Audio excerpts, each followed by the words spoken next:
Welcome to La Liga Draft Wrap-Up Show. We are doing round four this morning. I'm your host, as always, the Commish, and we've got a fantastic fantasy football GM with us today. We've got Jared Hoffman, Coach Uncle Jerry, here with us today. Jared, great to see you. Thanks for coming on. Thanks for having me, Aaron. Excited to be here. Yeah, you are ready to go. You look like you woke up this morning with some fresh ideas, some fresh swag, and just ready to represent your team. Aaron, I just like every other guy here in this draft, I wake up and put my pants on the same way as everyone else, laying on the floor with my legs in the air. But let's get this thing rolling. I'm sure Walmart appreciates that they know that you're using those Walmart sweatpants the way that God intended them to be worn. Um, well, I appreciate you taking some time out of your busy schedule. A lot of people in the league know, but a lot of fans probably don't. You're pretty busy these days. It looks like you're working on getting a new house down in Phoenix, right?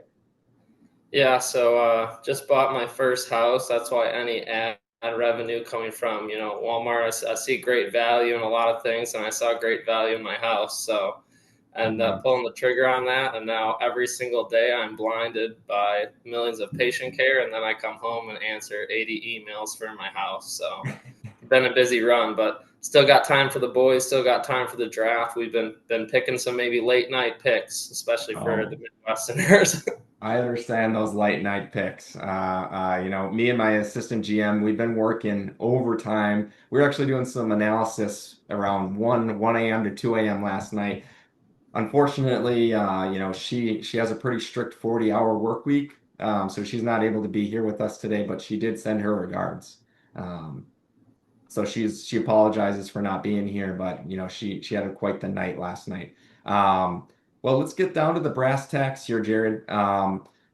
You have been the talk of the town on that round three, four turn. You made two great draft picks. You're going, some might say a little bit older, some might say proven performance, some might say win now attitude. You take Bucky Irving, a young gun, but a performing young gun who had a great year last year, and then Josh Jacobs, 27 years old. Some people think he's going to be one of the people pushing for number one running back this year if he gets those touchdown totals up like he did at the end of the season last year. Just wanted to say those few things and say, in terms of your draft selections, do you look at past performance? Do you look at win now? How do you see the value of youth in your draft picks? Talk about the strategy, round three, round four for you. Thanks, Aaron. That's a great question. So, I guess when it comes around to my draft picks, the tough part being on the end of the snake is I had to do a lot of predicting. So, I kind of figured I was looking back at the draft. I saw a lot of good value in some of the running backs that were there now. And then I Mhm. looked at who would be there potentially, coming back around. I don't think there's any hidden secret strategy, but if you look at, the draft picks following my taking of those two running backs, there's been quite a lot of running backs taken. So I kind of had to take some when I saw it made sense for me, Mhm. because I had a feeling that the value coming back around might not have been quite the same. So I'm glad I did what I did, and the result was as followed. Yeah, I appreciate that. So you said good value. Would you be willing to put out that it was great value at I see a lot of great value, but I feel like if I use that too much, they might they might come back at me and say, "Slow it down a little bit on All the right, use so of good great value value." on the 3-4 I turn. saw some sales. How about that? Sales. Price is Oh yeah, lower. love sales. They were right for Memorial Day. Oh Memorial yeah, Day. Memorial Day sale. Yeah, I love it.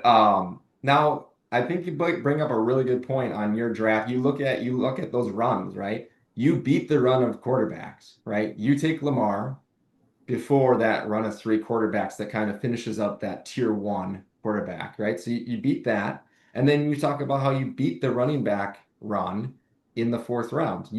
Or you could say you started the run. Do you feel like you got your guys because you were a little bit ahead of schedule on some of those runs? Yeah, I guess right now I'd say I'm pretty happy with the boys on the squad. We've all been yucking it up. We do got a lot of vets. A lot of them aren't young ones other than young Bucky.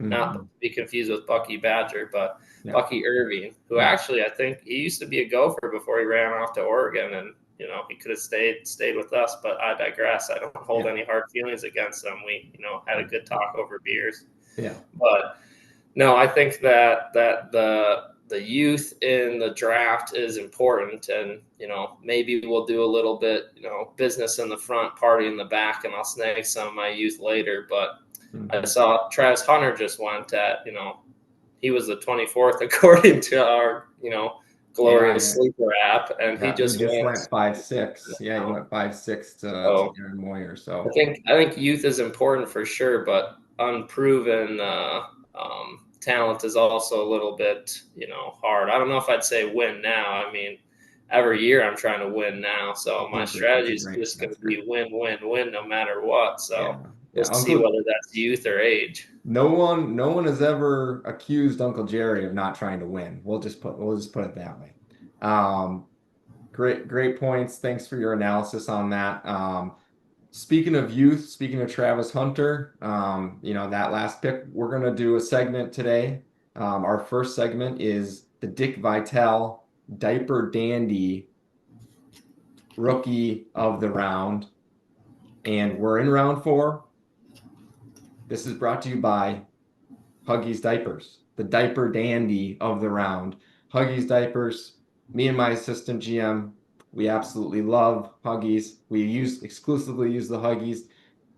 Almost no blowouts. The first 2 weeks of the season, it's been great. Huggies, hugging that tush. Um, the diaper dandy of the round, we're going with Tetaroa McMillan out of University of Arizona, selected eighth overall by the Panthers. Aaron Moyer gets that pick. He selects McMillan in this middle of round four. What do you think about that pick? Young gun. I think it's a great pick, and I love the young Aaron Moyer GM. He's got a lot of good talent on his team. I think that McMillan was a good pick. I considered taking him myself if I wouldn't have run into that issue of thinking running backs would be Mhm. dime a dozen the next time through. But McMillan was high on my charts, but we kind of had to pass on him. So I did like the youth, did like you know the talent that was potentially there, but sadly we had to pass, and I'm glad he's going to a great GM and Aaron Moyer. Yeah, we look at Moyer's roster here. We've got a 23-year-old, a 23-year-old, a 23-year-old, and then we're getting even younger. We're going to 22 in McMillan and 22 in Travis Hunter. I mean, that's about as young as you can get. So an interesting strategy. We'll just have to see how it goes. I'd like to talk a little bit more about that diaper dandy rookie of the round. We're looking at his metrics here. McMillan, we're talking 6'5", 219.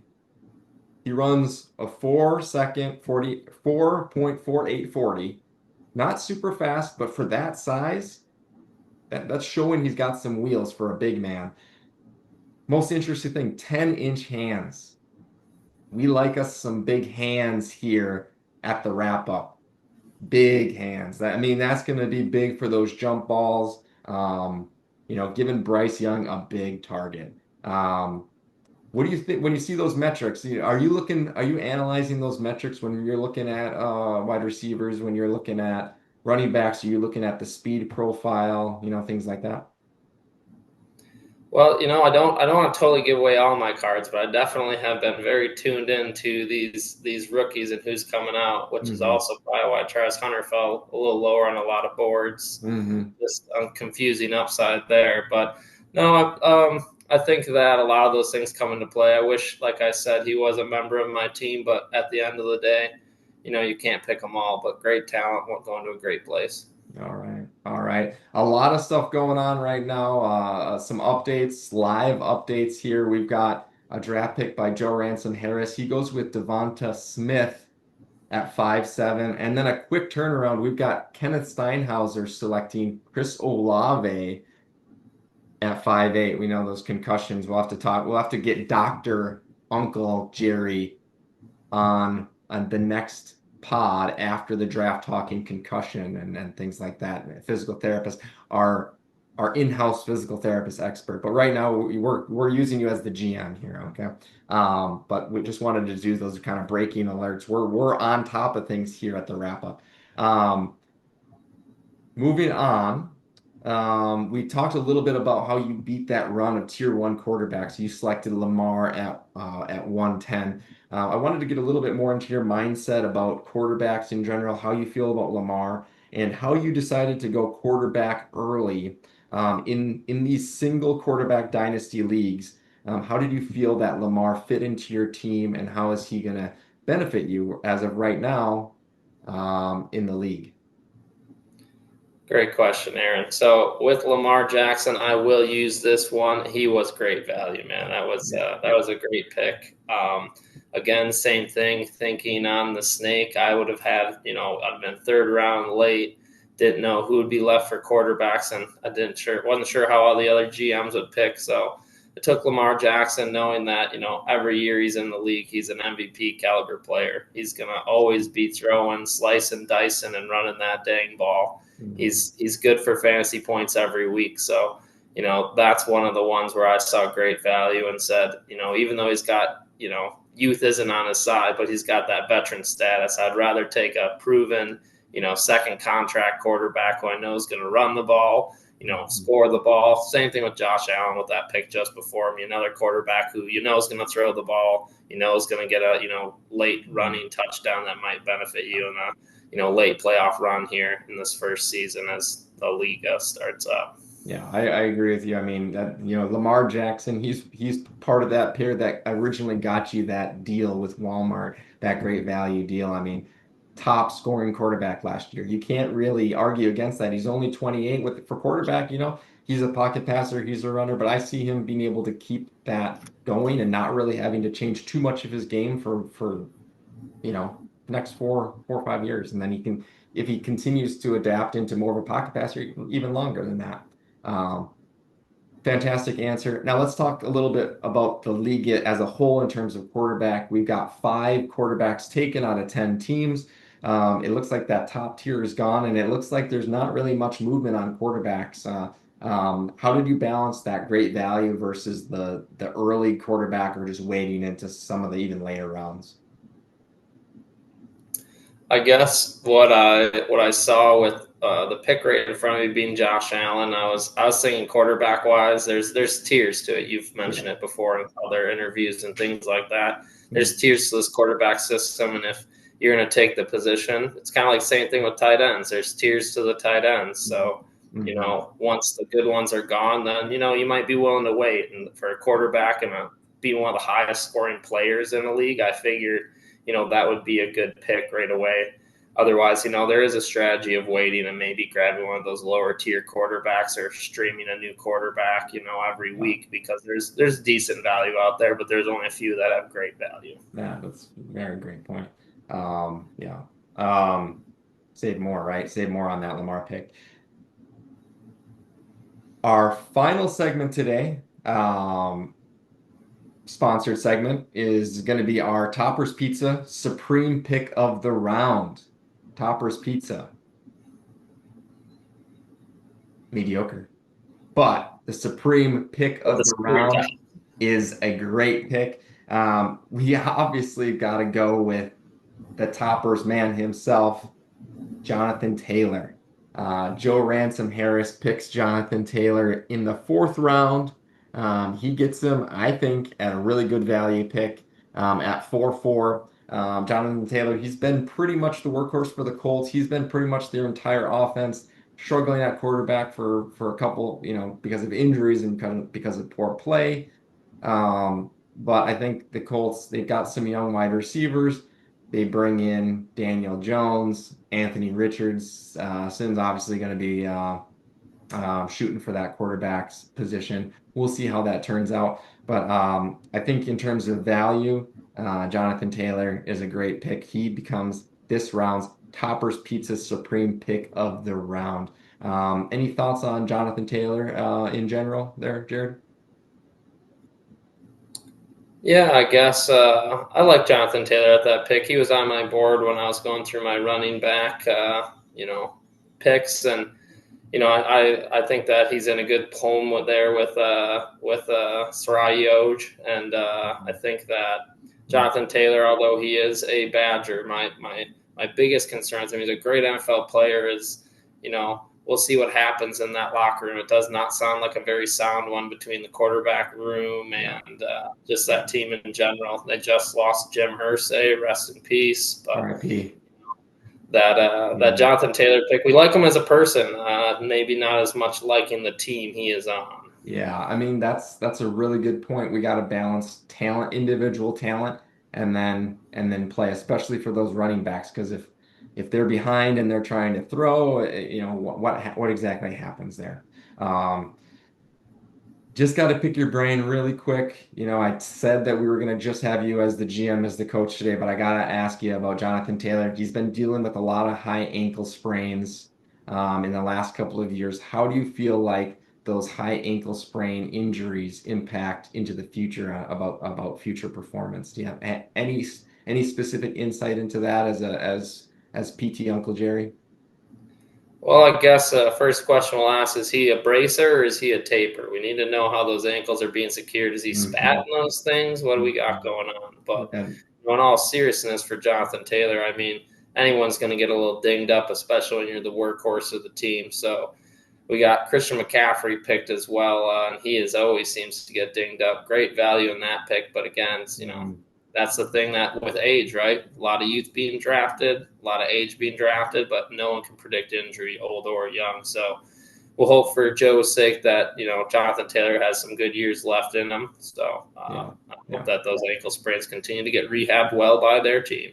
Yeah, I agree with that. Best of luck to JT. Hopefully he's healthy this year. And I think that's a great pick by Joe. Speaking of that top running back for your squad, your top running back, Saquon. I mean, what else does it say? Number one running back in points scored in 2024. Fantastic. As I said, me and my assistant GM were doing some late night analysis last night. We were looking at Super Bowl performance, and just for a little bit of fun, I want to see your reaction to this. We're gonna pull up a video here. Of that Super Bowl performance, and we're gonna grade. We're gonna grade setup. We're gonna grade execution, and we're gonna see how you feel about um, Saquon's performance in the Super Bowl here. Let me know if you can see this video here. All right. Oh, there we go. Oh yeah. All right. Well, let's run that back again. Okay, so we're looking at the setup here. All right. And he flicks the tab, and there he goes. Initial reactions. Hey, you want to know what that is? That's a dog. That right That there, is a that guy is a dog. That guy's gonna eat here. You ever watch that guy squat? Have you ever watched that guy lift? I was just in the weight room with this boy this morning. He yeah, is a dog. yeah. But you Do you know think he what? learned that at Penn I State, love that he or can is crush that at some gears Eagles? too. Is What? that a Penn State training program that you think It he was, learned yeah, from? yeah. It was Penn State squad. And we came back from that ACL injury too. You know I'm a big knee guy. Yeah, Saquon is my guy. yeah, I would have picked him in the first round instead of Lamar if I didn't just I could have flip flopped them. Both yeah, great picks, but yeah, Saquon is a dog. I yeah. love him even more for him crushing beers with the boys. Yeah, you know what? I'd say execution, I'm giving him an A. That is a dominant chug. Setup, I'm gonna give him a B minus. I like the big hole in the can. I like that the holes on the opposite side of the tab. The only thing I'm going to dock him points on is he doesn't tip that can. He gets a little bit of spillage. It's too even. He's got to tip the bottom of the can up a little bit. But other than that, overall I'm giving him a B plus on that. on that shotgun. How about you, Jared? What analysis do you see there? What do you give him? What would you give him? I saw some good things in that video, Aaron. I see, like I said, I see a dog. I'm going to give that an A plus plus. I mean, A the fact plus. that There you this go. guy just finishes tearing up the Kansas City Chiefs and next, boom, crushing beers. Yeah. That's the kind of guy you want Yeah. starting your locker room up You on heard it Sunday. here, guys. A plus from Coach Uncle Jerry to Saquon on his Super Bowl performance. That is the type of analysis you get here at La Liga Wrap Up. We're deep diving. We are deep diving into the skill set, the talent, and the performance of these athletes. Jared, it is fantastic to see you. I love everything that you're doing with your team. I'm glad that you're getting involved with the team as an individual. You're getting in there. You're getting to know your players, and I appreciate that. Any last words here at Round Four Wrap Up? No, thanks for having me, Commissioner. Congratulations to you and Kirsten on creating a sub commissioner or a co-commissioner, and Yeah, then I appreciate that. the other boys out there. It's going to be a great first year. Go Pack, go! The West Division's looking strong. Let's you know Absolutely. let's show them we're the dominant division because Yeah. Minnesota doesn't do a great job of doing that in any other sport. So. You know what, Jared? I have a feeling we're all going to have an exciting year this year, and I think you are going to be one of the guys that people are looking at in terms of when the playoffs roll around. So I appreciate your time, folks. Round four is over. Round five is we're flying through round five. Jared, your pick might be coming up pretty quick here. You might I need might be to be drafted. taking that tie off and getting down into the war room and finding out who your next picks are going to be. So with that, we will let you go. Everyone have a great day. And as always, don't forget to kiss your commish. See you, Jared. See you, Aaron.